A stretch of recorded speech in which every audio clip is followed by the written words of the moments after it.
Mr. President, I welcome you to give the answers to the questions raised and the words of encouragement shared with you. Thank you very much, my brother. Now you will notice that I was deliberate to give a history because I am aware that so much propaganda has been pushed around. The regime cannot come and say we are lying about what we're saying, but they use propaganda and bare lies. And it has not just started when Chagulanyi came. No, this started way back in their mean times. Museveni has survived on propaganda.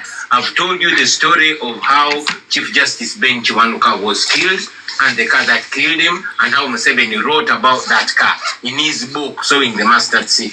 So he's accused of having been the one that kidnapped the Chief Justice Ben Chiwanuka. But not the only that. The same person has made sure that he devised the people of Uganda. I've also mentioned that Museveni and his team, and these were words coming out of the mouth of Kainda Otafire when they're burying Adonia Tiberondo, and he said they used to put on UPC t-shirts and kill people in Uganda so that the people of Uganda can hate UPC. That has been his game. When they took power, they took the soldiers of Kaira after killing Kaira and deployed them in northern Uganda to wreak havoc in order to create that hate. Now we are victims, our generation, we are victims of that hate. They set us up against each other to make sure they divide us so they can conquer us. Those are the same lies that keep being pushed. To see that a person, a married man like me, you know my wife, I am here, the Honorable Joel Senyonyi is married to a beautiful wife called Feb and their children. So is our SG and all our people. But to see that the regime is trying as much as possible to push the homosexual narrative, like they push the tribal narrative just because I'm in Uganda, and they push a narrative of us. Push a narrative of us.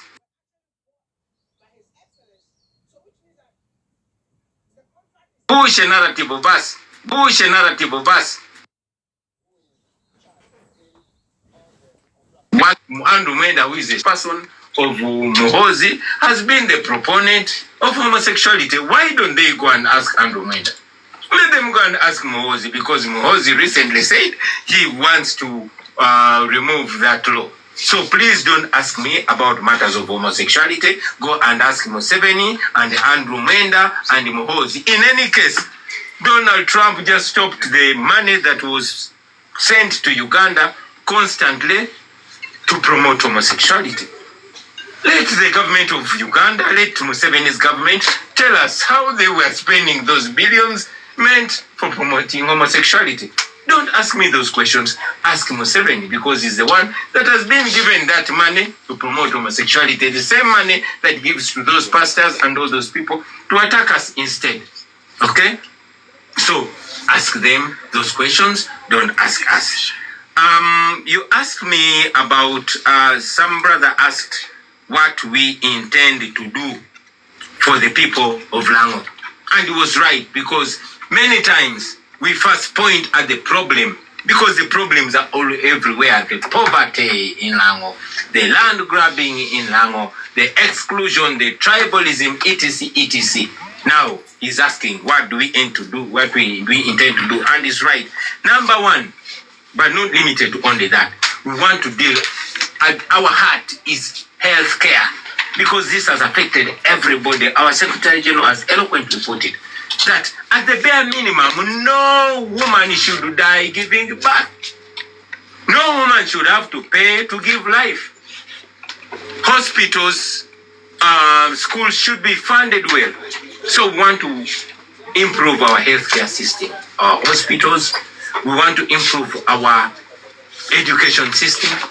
We want to improve our infrastructure. How come there's no train that is coming from Lao to other parts of Uganda? So we want to fix our road network. We want to fix our infrastructure.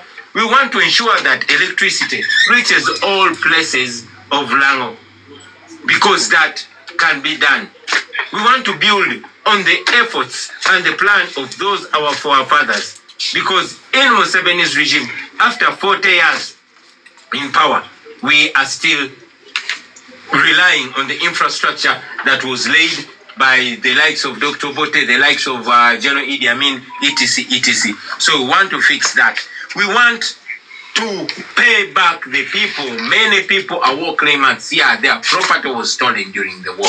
Their cows were taken. They have claimed and they died, and their children came and inherited the claim. They are not, compensated. They should be compensated. And this is a claim all over the country, in Luwero, in Teso, in Acholi, and even here in Lango. We want to fix that. We want to end the issue of land grabbing.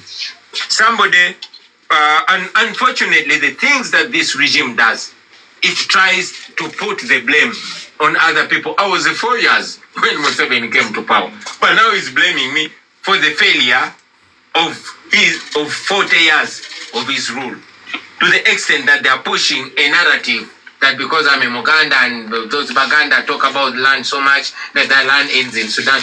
That is propaganda. That is nonsense.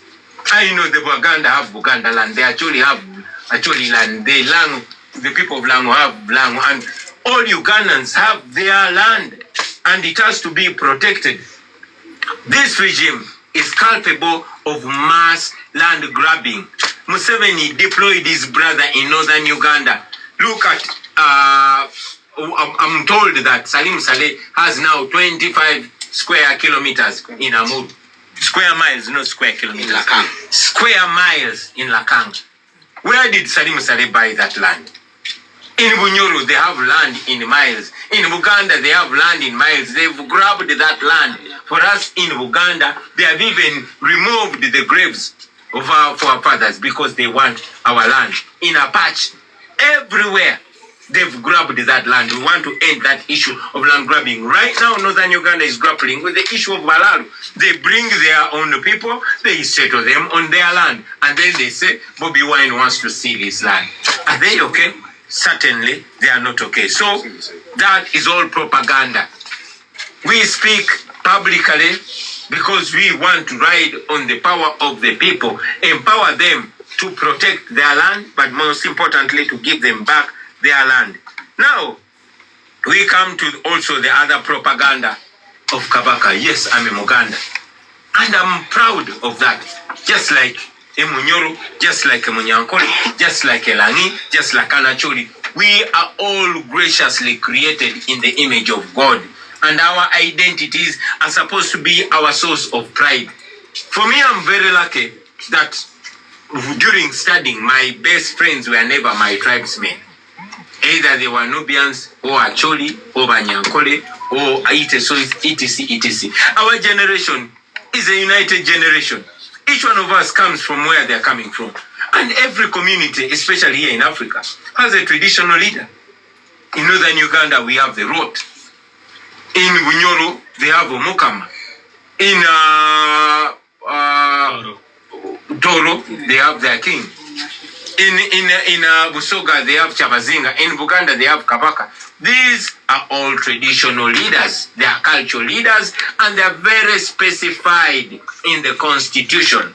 Their role is specified. So there is no way one person, whether they are in power or they are not, that they can put their traditional ruler ahead of the other ethnicities. Okay? These are leaders limited to their communities for certain purposes of their communities. So it's propaganda that where I come from, it's as if they're trying to say that I will impose my culture and the language and even way of life of other communities. Then where is the beauty of divergence? Yeah. I mean, thank you very much, Lord, for reminding me. And this is reverse psychology, because these are the same people that are forcing their cultures and their languages on other people by force. As we speak now, you all saw Museveni's son Muhoozi when he abducted my comrade and brother Eddie Mutwe, took him to his basement, stripped him naked, and started torturing him. And his crime is because he does not know Lunyankole. He wants to teach him Lunyankole. Nobody is going to be teaching no other their language by force. You are proud and should be proud of your language, and nobody should force you to learn their language. So the things that they are accusing us of, they're the ones that are doing. We are a new Uganda where a person from Lango will be proudly Lango. And actually will be proudly Muganda will be proudly Muganda. Emunyankole Anite, so that is the new Uganda that we believe in. Don't listen to the propaganda.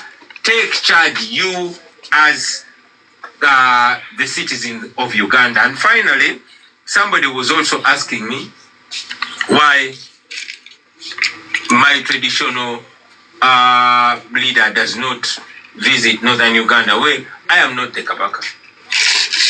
And I don't think it should be an issue for me to answer because I'm a national leader.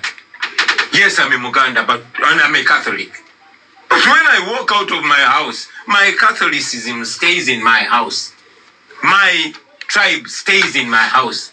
And I become a Ugandan, and I move like a Ugandan everywhere. Thank you so much. Before I let you go, there's this question about the plan that NUP has for the youth. Yes. You will sum it up with that. The plans that NUP has for the youth when you take over power. When we take over power, we have great, great plans for the young people. Uganda is going to belong to young people because we have young people that have first world brains, but they are stuck in a third world country. And the only thing that makes Uganda a third world country, because we have third world leaders. We have leaders whose future is already behind them. Look at a person like Museveni. What will an 85-year-old person think for the next generation? So we want these all ideas we're having for the young people of Uganda.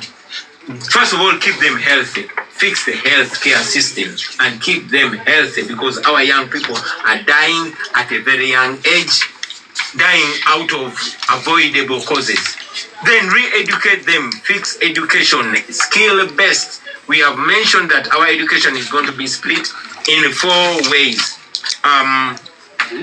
That is arts, that is academics, that is agriculture, and that is athletics, so that we boost up the young people. The industrialization, the channeling of our resources to basically face a youthful generation. And this is not to mean that I'm underscoring or undermining elders. Of course, we have elders, especially here in northern Uganda, elders that are our moral compass, elders who we rely on for guidance. But we, the young people, will be the engine of the country. And I'm calling myself a young person in my 40s, very unfortunately. But this is because 30 is the new 18 in this our country.